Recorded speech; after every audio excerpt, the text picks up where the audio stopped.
परतवाडा येथील फटाका व्यवसाय असोसिएशनने आता फटाका विक्रीचे दुकाने स्पोर्ट्स कॉम्प्लेक्स येथे न लावता कल्याण मंडपम येथे लावण्याचे निर्देश देण्यात आले।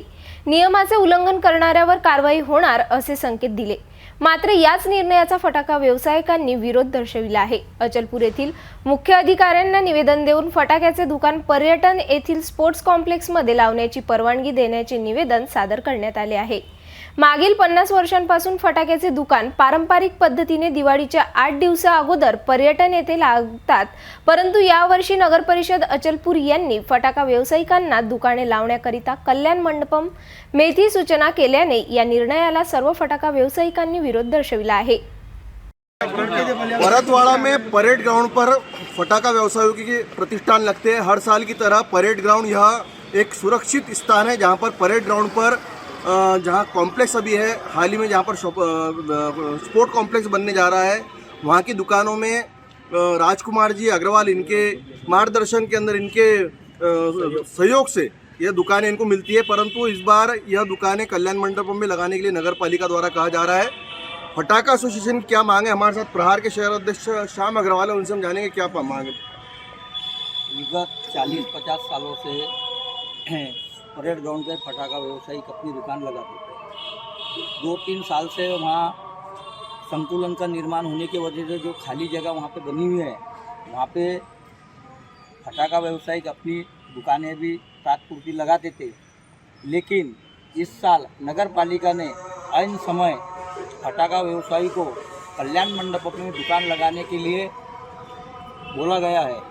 लेकिन हमारे को विश्वास में नहीं लेते हुए, अगर यही बात अगर हमसे नगर पालिका महीना 15 दिन पहले करती थी तो फटाका व्यवसायिक अपनी व्यवस्था करते थे। आज अंत समय जो आ गया टाइम फटाकों की दुकान लगाने का, इस समय फटाका व्यवसायी के पास में कल्याण मंडप में दुकान लगाने की कोई व्यवस्था नहीं है, क्योंकि टीन वगैरह जो सामान लगती सामग्री ये टाइम पर एडजस्टमेंट नहीं हो सकता। इसलिए हमारी नगर पालिका से मांग है कि जो अभी यहाँ हम बैठते हैं, हमें इस साल वही स्थायी जगह उपलब्ध कराए।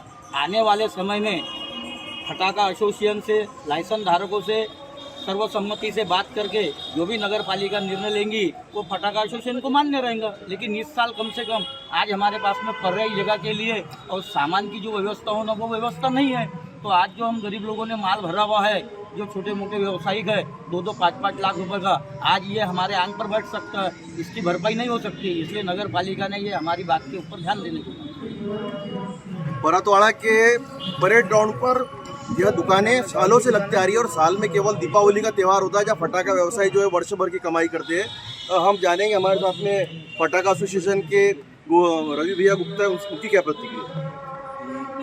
दादा, ये जो निर्णय नगर पालिका ने लिया है, ये थोड़ा एक हमारे कान पे अगर पहले आ जाता है, कल्याण मंडप में अलॉट कर रहे हैं तो हम उस हिसाब से उसकी व्यवस्था करते थे। और आज कैसा है, एक बच्चे दिवाली को 10 दिन के अंदर वहाँ व्यवस्था लगाना, शामियाने वाले को मनाना, भाई शामियाना गाड़ के दे, हमारी दुकान बना के दे, ये सब व्यवस्था करने के लिए कुछ समय लगता है। ये तत्काल नहीं हो सकता। एक दुकानदार को 30-30 टीनों की आज ये जो चीज़ है ये करने के लिए थोड़ा समय की ज़रूरत रहती है। तो इस साल तो कल्याण मंडपम में नहीं जा सकते, ऐसा हम साहब का विरोध नहीं करते हैं। साहब बोलेंगे तो वहाँ जाके बैठेंगे, ऐसा कुछ नहीं है। मगर हम वहाँ अभी असुविधा हो जाएंगी हमारे को। अभी जैसा हमारी व्यवस्था यहाँ पर हो चुकी है और हम यहाँ पर दुकान लगाने की तैयारी में हैं। तो अभी हम अगर वो कल्याण मंडप हम दे रहे हैं तो हमको फिर से नवी कार्रवाई करना पड़ेगा। उसके लिए हमारे पास में वक्त नहीं है। इसलिए हम ये चाहते हैं कि हम जहाँ पहले बैठे थे, हमने जहाँ व्यवस्था कर रखी है वही व्यवस्था के ऊपर हमको बैठनी चाहिए। जहाँ उनकी व्यवस्था है, सालों से फटाका व्यवसाय जो है, परेड ग्राउंड जो एरिया है, परेड ग्राउंड का जो मैदान है ये सुरक्षित है, शहर के बाहर है और सुरक्षा के दृष्टिकोण से परेड ग्राउंड के मैदान पर ही दुकानें होना चाहिए। अभी वर्तमान में दुकानें लगाना, उसके लिए टीन की, मंडप की, बल्ली बासे की व्यवस्था करनी पड़ती है, परंतु यह असुविधाजनक होगा। इसलिए यहाँ पर परेड ग्राउंड पर दुकानें लगाने की मांग मुख्य अधिकारी अचलपुर से की गई है। मैं कैमरामैन मोनी के साथ नितेश किल्लेदार, सिटी न्यूज़, परतवाड़ा।